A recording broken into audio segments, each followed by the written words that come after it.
drug addict, sa mga kriminal, sa mga drug lords, para sa mga drug pushers, para sa mga CPP, NPA, NDF na pumapatay na walang habas. Si Pangulong Duterte ay naging kalaban nila at ginagawa pang narrative na sila ay mas mabuti kaysa sa ating Pangulo at ngayon ay lumugar sa panahong ito. Nagkaroon sila ng pagkakataon na mahawakan ang renda ng ating gobyerno at siya ngayon ay ilusi. Siya ngayon ay sinikil. Siya ngayon ay ginawan ng hindi karapat-dapat. Kinuha po ang karangalan ng ating Pangulong Duterte. Kinuha po ang kanyang dignidad. Katulad po ng ginawa sa Kingdom of Jesus Christ at kay Pastor Apollo Kibuloy. Remember po, the 16 days siege sa aming compound. Religious compound po. Ang karangalan po namin, ang amin pong dignidad ay ninakaw ng mga taong nasa kapangyarihan na akala mo'y mga barbaro at akala mo'y mga walang pinag-aralan at akala mo'y mga may kapangyarihan na dapat pinotekta sa atin.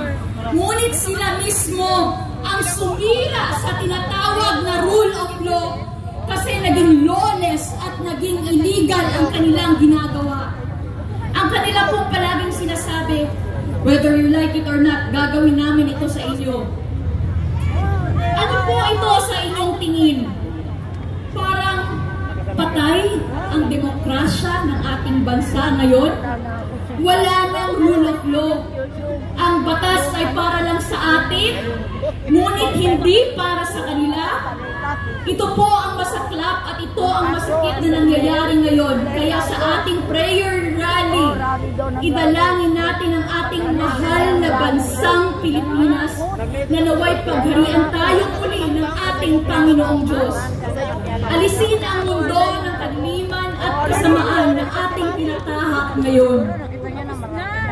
Mga kababayan, manalangin tayo na ang pag-ibig, ang pagkakaisa, ang pagmamahalan, pagkakaintindihan ng bawat isa't isa sa ating mga Pilipino ay bumalik ng muli. At bigyan tayo ng tagapamahalang katulad ni Pangulong Duterte na bigyan ng pusong may dangal, mayroong pag-ibig sa kanilang sinasakupang mga mamamayan.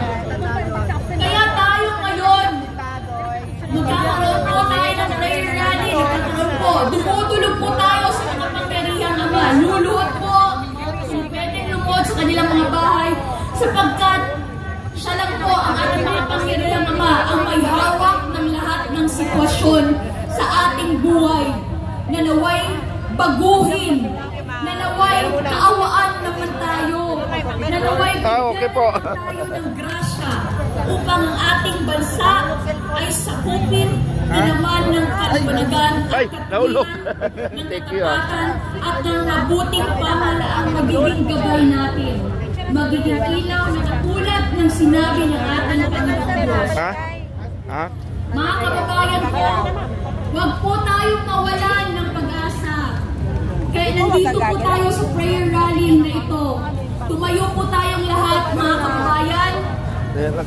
Bigay mo kay Jay Mangga. Kung pwede pong lumuhod, yung mga nasa kanilang tahanan, tayong lumuhod. Itaas po natin ang ating dalawang kamay. Linisin po natin ang ating mga puso. At dumalangin sa ating makapangyarihang Ama na naway ang grasya niya at ang pag-ibig niya ay muling manaig sa ating lupang sinilangan, ang ating mahal na bansang Pilipinas. Itaas po natin ang ating mga boses. Dumalangin po tayo sabay-sabay, mga kapatid, sa ating makapangyarihang Ama, sapagkat sinabi niya, ask and it shall be given, seek and you shall find, knock and it shall be opened unto you. Kumatok ka at ika'y bubuksan. Maghanap ka at ika'y makakatagpo. Humingi ka sa ating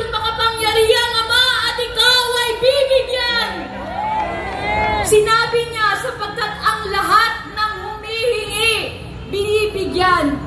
Ang naghahanap ay makakatagpo, at ang kumakatok, bubuksan para sa kanila. Kaya ngayon tayo ay humihingi sa ating Amang makapangyarihan ng kapayapaan, ng katuwiran, at mabuting pamamahala sa ating bansa. Naghahanap tayo sa bansang ito ng katahimikan, ng kahusayan, at ng katuwiran sa ating bansa, lalong-lalo na sa pamamahalang ito. At tayo po ay kumakatok sa kaharian ng Diyos sa mga sandaling ito. Amang makapangyarihan, buksan po ninyo at ibigay niyo po ang biyayang aming hinihingi, sapagkat sinabi niyo po ang lahat ng humihingi ay inyong bibigyan. Lahat po ng kumakatok ay bubuksan, at lahat ng naghahanap ay makatatagpo. Ngayon, ang panahong ito upang tayong lahat, ang buong Pilipinas, lalong-lalo na dito sa pangunguna natin sa Liwasang Bonifacio, ay magtaas ng ating kamay at gabayan tayo ng ating dakilang Ama. Alisin ang kadiliman dito, alisin ang mga nagdudulot ng kadiliman, at ang isang mabuting pamamahala ang Kanyang ihandog at ibigay sa atin upang tayo ay tunay na makaramdam at magkaroon ng karanasan ng tunay na bagong Pilipinas. Bago sa puso, bago sa pag-iisip, bago sa lakad sa buhay na walang bisyo, lalo na ng droga, at lalong-lalo na ng mga kriminalidad na ating nakikita sa ating kapalibutan. Naway gabayan tayo ng ating dakilang Ama.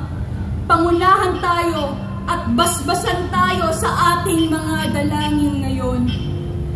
At ako'y naniniwala sa pamamagitan ng anak, ang kasagutan ay Kanya lang ipinagkaloob sa atin sa mga sandaling ito. Makikita natin bubukas ang langit para sa ating lahat, at ang ating pagbabagong inaasam at inaasahan ay may pagkaloob sa atin sa bandang huli ng ating mga panalangin dito. Makikita natin ito at tayo ay kanya-kanyang magpapasalamat sa Kanya, sapagkat hindi po patay ang ating Diyos. Siya po ay buhay na nakikinig sa ating mga dalangin. Kaya ito ngayon ang ating pagkakaisa at pagkapit-bisig tayo, magkaisa ng puso't layunin, at hingin natin ang gabay ng ating dakilang makapangyarihang may kapal, na tayo ay Kanyang gabayan sa tunay na landas ng kaliwanagan, katapatan, at pag-ibig, at mabuting pamamahala. Huwag po ninyong kalimutan ang ating mahal na Pangulong Duterte na nasa Netherlands ngayon, Ama. Huwag niyong kalimutan si Vice President Sara, ang kanyang pamilya, ang pamilya ng ating Pangulong Duterte, ang kanya pong asawa, mga anak na siyang nagtatanggol sa kanya. Nakita natin kung ano ang nangyari sa kanya doon sa Villamor Air Base. Wala pong kagalang-galang, walang respeto na inila ang kanyang mga kasamahan. Pati siya ay pinagsabihan pa ng hindi maganda. Hindi po ito gawa ng Diyos. Ito'y gawa ng masamang espiritu. Talagang sinisikil ni Satanas na nagkatawang tao ang mga taong ginagamit ng Diyos sa kaliwanagan upang ang peace and order at ang kasaganaan ay mapapa sa ating bansa. Ayaw talaga ni Satanas yun. Kaya ngayon, tumatahak tayo sa kadilimang ito Pero mas makapangyarihan ang Diyos kaysa anumang galamay ng kasamaan. Let us overcome evil with good by our united prayer. Na lahat tayo, anuman ang relihiyon ninyo, wala na pong diskriminasyon ngayon. Magkaisa tayo bilang Pilipino at ialay natin ang ating bansa sa ating poong may kapal.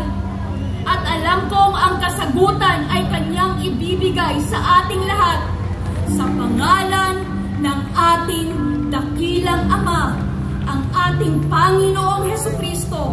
Itong lahat ay magkakaroon ng kasagutan at tayong lahat ay magkakaroon ng liwanag, magkakaroon ng kasaganaan at magkakaroon ng kapayapaan at kasiyahan sa ating buhay na ang ating pong hinihingi ay kanyang ibibigay. Maraming salamat po at pagpalain tayong lahat ng ating dakilang Ama. Amen and amen. Palakpakan po natin ang ating dakilang Ama. Muli, on behalf po of Pastor Apollo C. Quiboloy, mabuhay po ang Pilipinas, mabuhay po si Tatay Digong. Maraming salamat po. Sino po ang naniniwala na sinagot na ang ating mga dalangin ng Diyos Ama? Paniwalaan po natin